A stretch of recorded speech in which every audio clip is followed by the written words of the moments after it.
So we apply, we reinforce in the ecosystem, but we also provide repetition. And repetition these days comes in the form of AI roleplay tools. We've been talking, we've unleashed our Sandler AI roleplay tool to the marketplace, which is fantastic. And then, finally, the ecosystem's probably going to consist of coaching, right? So where we can help and align individuals when they struggle or when they have questions. Yeah, and that AI roleplay coach, I think, it takes one of the biggest objections that salespeople make, which is, I can't roleplay. It makes me uncomfortable. Literally, it was with a firm this past week, and I said, we were actually talking through the upfront contract, and I said, well, okay, let's put pen to paper. I'm not a script guy. I don't like scripts. But this is the one point in our training where I encourage people to put pen to paper just to flush out the ideas and the concept and how they're going to wear it. And I called on one of the participants, one of the advisors that I was teaching, and the first thing that came out of his mouth is like, "I suck at role play." And I was like, "Okay." And he got through 3 words, Rick, and froze. And he's like, "But I can do this. I can do this with a live prospect. Like I'm fine there." So he's okay practicing on a live prospect. Yes, that's the interesting part. That's yeah. And this AI roleplay coach takes that objection off the table, because now if I'm a sales leader, well, roleplay with the AI. It's not a person, right? Do you think that concept flies with José Ramírez? What do you mean? I mean, do you think José Ramírez goes to his hitting coach and says, "I can't do this. I can't take batting practice. I'm terrible at it. But you know what? Get me in the game, and I'll show you how I do it." Yeah, I could rip the ball right up the middle every time. I'm sure that flies with the Guardians. This is true.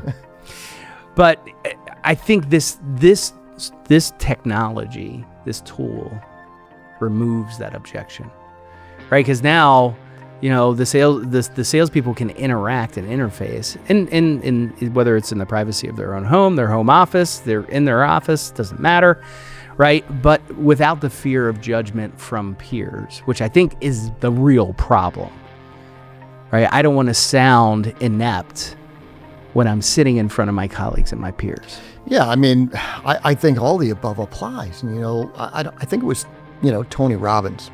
He might have said something to the effect of, people are rewarded in public for what they do in private. Exactly. And so, right. like roleplay, the AI roleplay coach helps us in private with repetition, right? It's batting practice. So when we get into the live fire, we're smoother and we're more articulate in what we're doing. Well, and even from an accountability perspective. So let's just pretend I'm a sales leader. I got a sales team of 5. And my upfront agreement with my salespeople is that you're going to spend 60 minutes a day interfacing, right, with this AI roleplay coach. It's going to give you live feedback. It's going to tell you where you missed, an emotional buying reason, or what we would call pain point. It might talk a little bit about your tone or your eye contact, right? Because when you log on to this thing, it's not like the chat. The way you interact with chat if you're speaking to it. An avatar comes and you're staring at a person. It's like you're on a Zoom call, right? So it is built to make it as believable and real as humanly possible.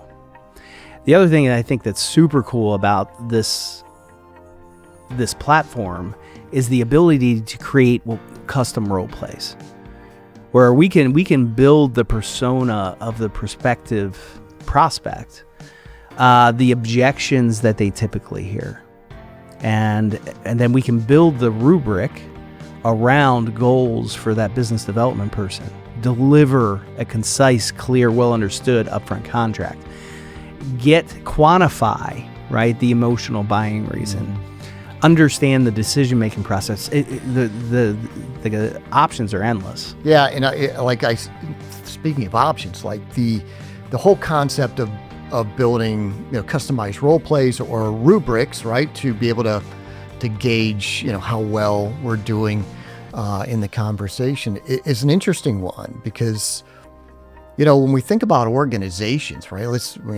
there's individuals, and Sure. we think about how that scales into organizations.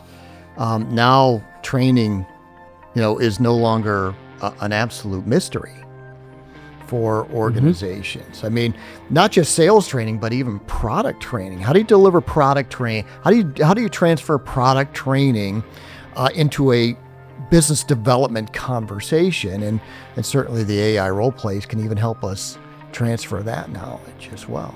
100%. And then, go back to your professional sports comparison, because now we have game film, right? Now we can actually see game film in the batting cage, right?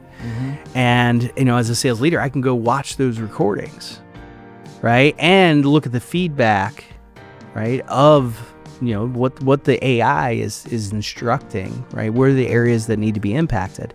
So now from a coaching perspective, a development perspective, I can get super pointed. Yeah, absolutely.